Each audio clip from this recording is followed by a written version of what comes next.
अच्छे लोगों के साथ हमेशा बुरा क्यों होता है? वही जो लोग बुरे कर्म करते हैं और अज्ञान की राह पर होते हैं वे खुशहाल दिखते हैं। श्री कृष्ण ने इनका जवाब गीता में दिया है।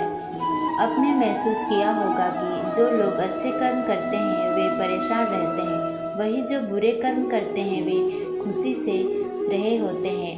अच्छे कर्म करने वाले परेशान होते हैं कि आखिर उन्हें इतनी परीक्षा क्यों देनी पड़ रही है, जबकि जो अधर्म की राह में वे हैं वो खुश हैं और ज़िंदगी का लुत्फ़ उठा रहे हैं।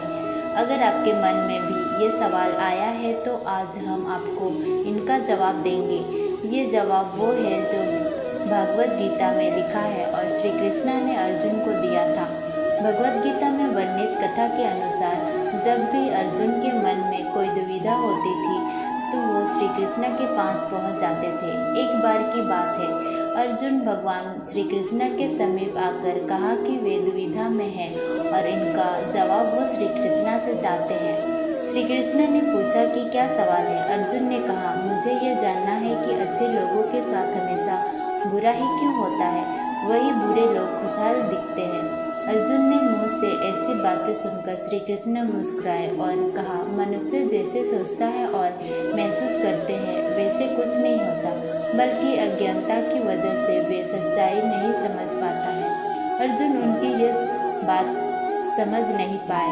इनके बाद श्री कृष्ण ने क्या कहा वो जानते हैं। श्री कृष्ण ने अर्जुन से कहा, पर्थ में तुम्हें क्या कथा सुनाता हूँ, इसे सुनकर तुम समझ जाओगे कि हर प्राणी को उनके कर्म के हिसाब से ही फल मिलता है। प्रकृति हर किसी को अपनी राह चुनने का मौका देती है। अब वो मनुष्य की इच्छा पर निर्भर करता है कि उसे धर्म की राह चुननी है या अधर्म की। कथा शुरू करते हुए श्री कृष्ण ने कहा, एक नगर में दो पुरुष रहता था। एक पुरुष व्यापारी था जिसके जीवन में धन की बहुत महत्व थी। वे पूजा पाठ में यकीन रखता था। वे हर रोज़ मंदिर जाता था और दान भी करता था और हर रोज़ भगवान की पूजा करता था।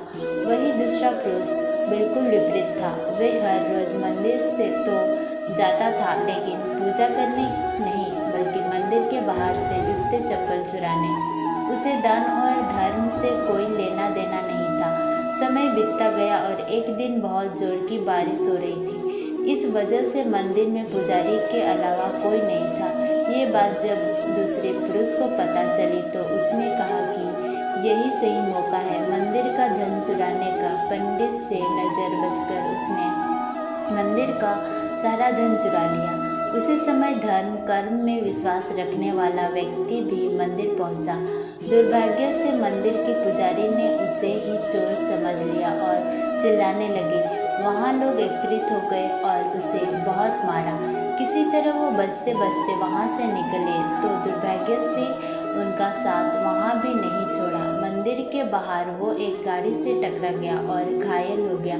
फिर वो व्यापारी लड़कते हुए घर जाने लगा तो रास्ते में उसकी मुलाकात उस पुरुष से हुई जिसने मंदिर से धन चुराया था।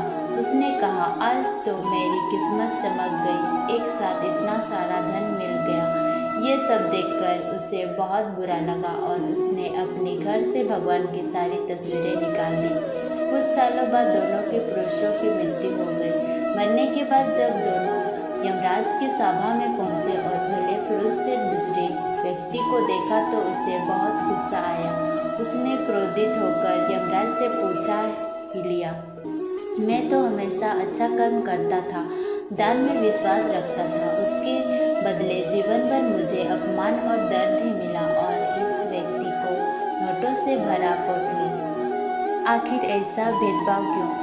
इस पर यमराज ने कहा, पुत्र तुम गलत समझ रहे हो। जिस दिन तुम्हारी गाड़ी से टक्कर हुई थी वे दिन तुम्हारे जीवन का आखिरी दिन था, परंतु तुम्हारे अच्छे कर्मों की वजह से तुम्हारी मौत सिर्फ 1 घंटे से चोट में बदल गई। तुम इस दृष्टि व्यक्ति के बारे में जानना चाहते हो?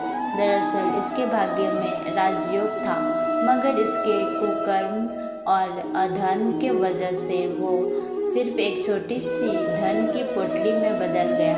कथा सुनने के बाद श्री कृष्ण अर्जुन से कहते हैं, पर्थ, क्या अब तुम्हें तुम्हारे सवाल का जवाब मिल गया? ऐसा सोचा कि भगवान तुम्हारे कर्मों के नज़रअंदाज कर रहे हैं। ये बिल्कुल भी सत्य नहीं है। भगवान हमें कब क्या किस रूप में दे रहा है मनुष्य को समझ में नहीं आता, मगर आप अच्छे कर्म करते रहे तो भगवान की कृपा हमेशा बनी रहती है। इसलिए अपने अच्छे कर्मों को बदलना नहीं चाहिए, क्योंकि उसका फल हमें इसी जीवन में मिलता है। इसलिए मनुष्य का फर्ज है कि वे हमेशा अच्छे कर्म करते रहे, क्योंकि श्री कृष्ण ने गीता में भी बताया है कि किसी के द्वारा किया गया कर्म बेकार नहीं जाता, चाहे वो अच्छा हो या बुरा।